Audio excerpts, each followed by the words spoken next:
On a quiet night in late 1960s California, two teenagers parked on a lonely road, unaware their fate would change forever. Betty Lou Jensen and David Faraday thought they were safe under a starry sky. But moments later, gunshots shattered the silence, leaving the first blood of a killer who would terrorize the Bay Area. That night, on December 20th, 1968, the Zodiac Killer emerged, and investigators were plunged into darkness.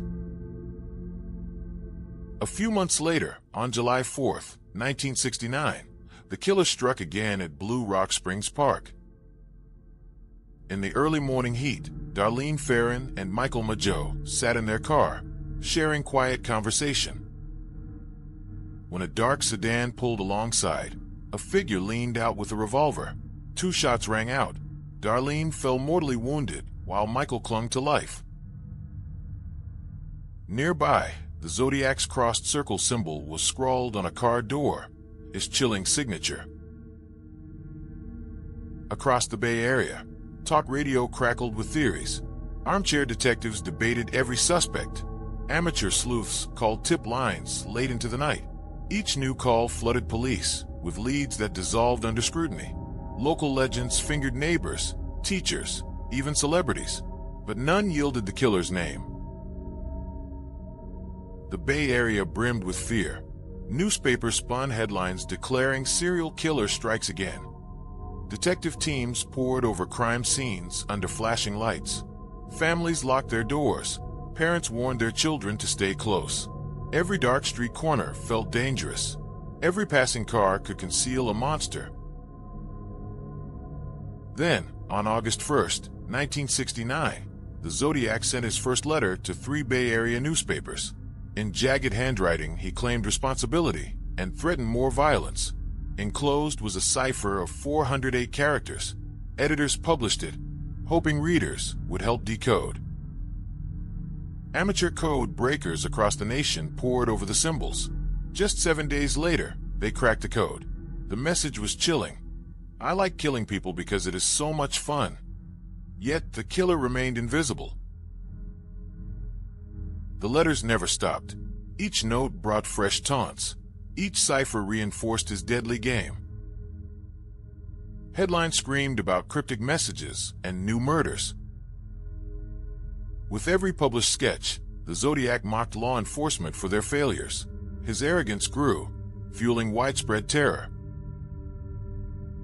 On September 27, 1969, the Zodiac escalated his brutality. At Lake Berryessa, Brian Hartnell and Cecilia Shepard enjoyed an afternoon picnic by the water when a man in a black hood approached.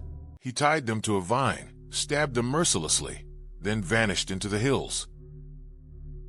Cecilia died 2 days later. Brian survived with scars and a fleeting glimpse of his attacker's face.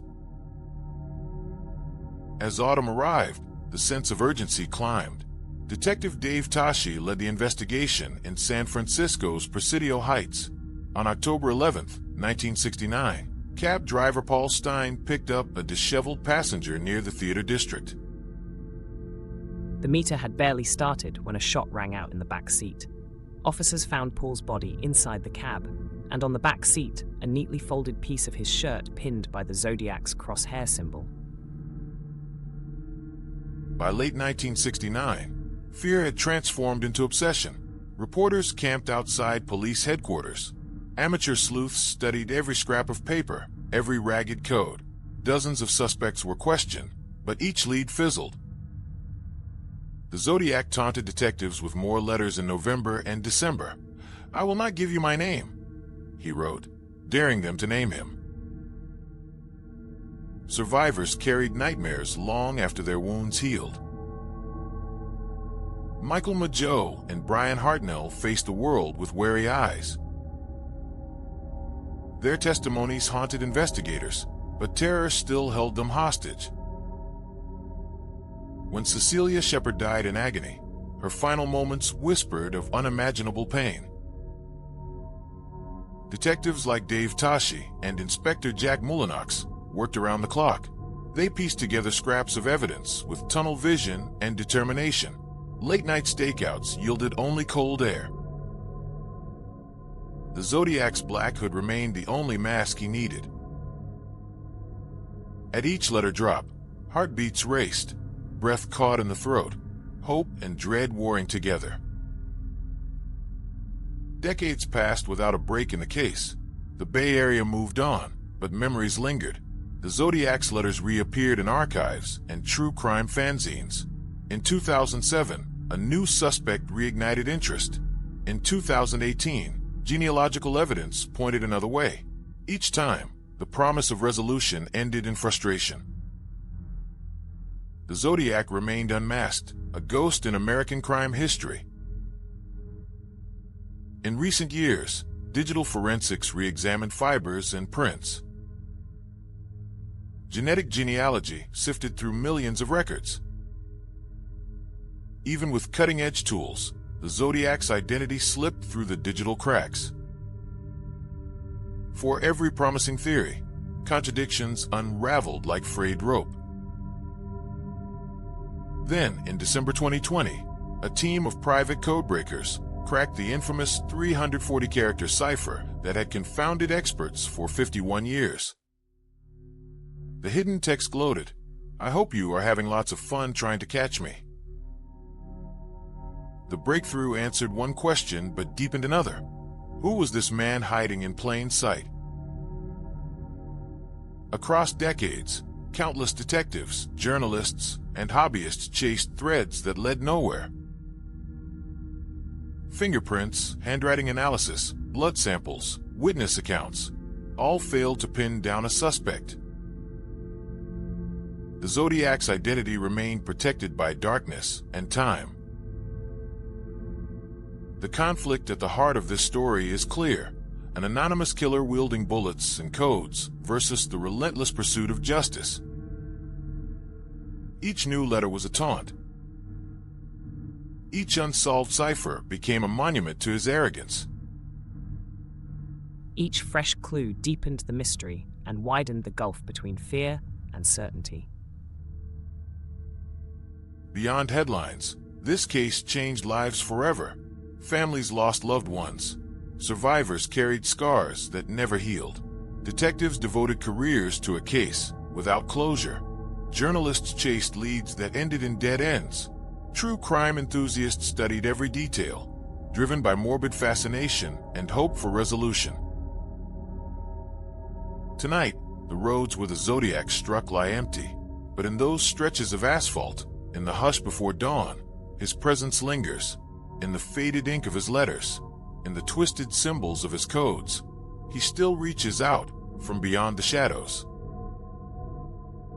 The streets of Vallejo, Napa, and San Francisco keep their secrets. The dark hood, the revolver, the silent hunt, all remain frozen in time. Who was the Zodiac Killer? A drifter with a twisted obsession? A scholar playing a deadly game? Or a neighbor walking the streets unnoticed? We may never know.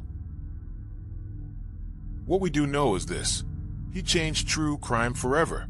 He forced America to face the fact that some evils elude justice. He showed how terror can be manufactured with pen and paper, as easily as with bullets. Tonight, we retrace the killer's steps, revisit the crime scenes, and pore over those haunting letters. We question every theory, examine every suspect, test every clue.